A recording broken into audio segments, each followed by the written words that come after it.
আৰু শিমলুগুৰি নগৰৰ খোৱাপানীৰ সমস্যাটো বহুদিনীয়া। পূৰ্বত মুখ্যমন্ত্ৰী হিতেশ্বৰ শইকীয়া যেতিয়া এই সমষ্টিক প্ৰতিনিধিত্ব কৰিছিল তেতিয়া ৮০ দশকত এটা পানী যোগান আঁচনি মহকুমা নগৰ হিচাপে বা নাজিৰা নগৰৰ গুৰুত্ব উপলব্ধি কৰি সেই সময়তে এটা অনুমোদন কৰিছিল। পৰৱৰ্তী সময়ত যেতিয়া ৰাজনৈতিক পাকচক্ৰত অসম গণ পৰিষদৰ সেই সময়ৰ অধ্যক্ষ গণেশ কুটুম ডাঙৰীয়াই এই আঁচনিটো তেখেতে প্ৰতিনিধিত্ব কৰা গহপুৰ অঞ্চললৈ লৈ গৈছিল। তাৰ প্ৰমাণ আপোনালোকে নাজিৰা নগৰ সমিতিৰ অফিচৰ পিছফালে যদি যায় তেতিয়া দেখিব বহুত তাতে সামগ্ৰী পেলাই থোৱা আছে, যিসমূহ এটা সময়ত নাজিৰা নগৰ পানী যোগানৰ কাৰণে আহিছিল।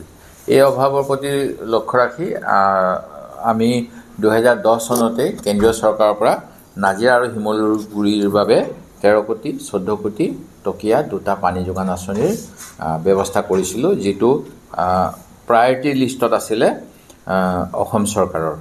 কিন্তু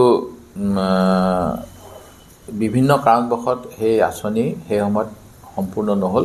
চৰকাৰী গাফিলতি আছে তাত, তেওঁলোকে সময়মতে কাগজ পত্ৰ নিদিলে।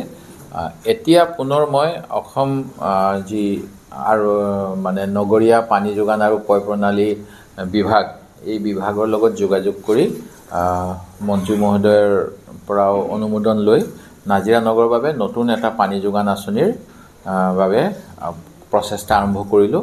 আৰু প্ৰথম অৱস্থাতেই DPRখন বনাবলৈ এটুকুৰা মাটি লাগে, 1.5 বিঘা, অতি কমেও 1.5 পৰা 2 বিঘা। এই মাটিখিনিৰ কাৰণে উপায়ুক্ত মহোদয়ৰ যোগেদি যোৱা আগষ্ট মাহৰ পৰা আমি নাজিৰা মিউনিচিপালিটি কৰ্প'ৰেশ্যনক হেঁচা দি আছোঁ। তেওঁলোকৰ হাতত বহুত মাটি আছে, তেওঁলোকে সেইবিলাক বিল্ডিং বনাই পেলাই কাৰোবাক দিব বুলি ভাবি বোধ কৰোঁ ৰখাই থৈছে। কিন্তু পানী যোগানটো আটাইতকৈ মহামূল্যৱান। পানীৰ ব্যৱস্থা, খোৱা পানীৰ ব্যৱস্থা কৰিবলৈ তেখেতসকলে মাটিৰ সুবিধা কৰি দিয়া নাই, যাৰ ফলত এইবাৰো কিজানি আমি বঞ্চিত হ'ব লাগিব। এইটো দুৰ্ভাগ্যজনক যে যি সময়ত প্ৰধানমন্ত্ৰী ডাঙৰীয়াই হৰ নল কিবা হৰ জল হৰ নল নে কিবা এটা কৈ থাকে, দ্বিতীয়তে স্বচ্ছতাৰ কথা কয় যে গান্ধীজী স্বচ্ছতা হি সেৱা বুলি কয়। মহাত্মা গান্ধীৰ চশমাখন লৈ 2014 চনত মোৰ মনত পৰে, সেই সময়ত মই শিমলুগুৰি নগৰ সমিতিত সেই স্বচ্ছতা কি সেৱাৰ প্ৰথম দিনাখন আৰম্ভণি কৰাইছিলোঁ। কিন্তু আজি ইমান বছৰ হৈ গ'ল, 2014 চনৰ পৰা আজি 10 বছৰতকৈ অধিক কাল বিজেপিৰ কেন্দ্ৰীয় চৰকাৰত শাসন, অসমতো প্ৰায় 10 বছৰ হ'বৰ হ'ল।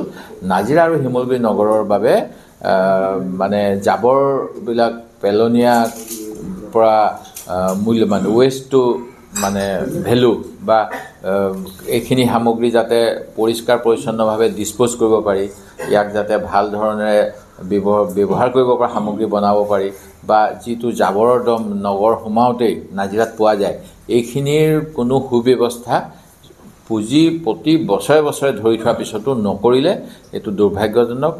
তেখেতসকলে প্ৰধানমন্ত্ৰীৰ কথাখিনি কিমান গুৰুত্ব সহকাৰে লয় নে অন্য কিবা কমিশ্যনৰ আশাত অন্য কাম কৰিবলৈ যায়, মোৰ সেইটো প্ৰশ্ন। আৰু আমাৰ বিজেপিৰ ৰাজ্যিক জিলা সভাপতিজনৰ ঘৰৰ কাষতে যিটো জাবৰৰ দম, তেখেতে বিজেপি চৰকাৰৰ প্ৰথম শ্লোগানটোৰ প্ৰতিও তেখেতে সন্মান জনাওক বুলি মোৰ অনুৰোধ, যে স্বচ্ছতা হি সেৱা বুলি কোৱাৰ পিছত বিজেপি জিলা সভাপতিজনৰ ঘৰৰ কাষত যি জাবৰৰ দুৰ্গন্ধ, তাৰ ফলত মানে গোটেই পৰিৱেশ প্ৰদূষিত হৈ আছে।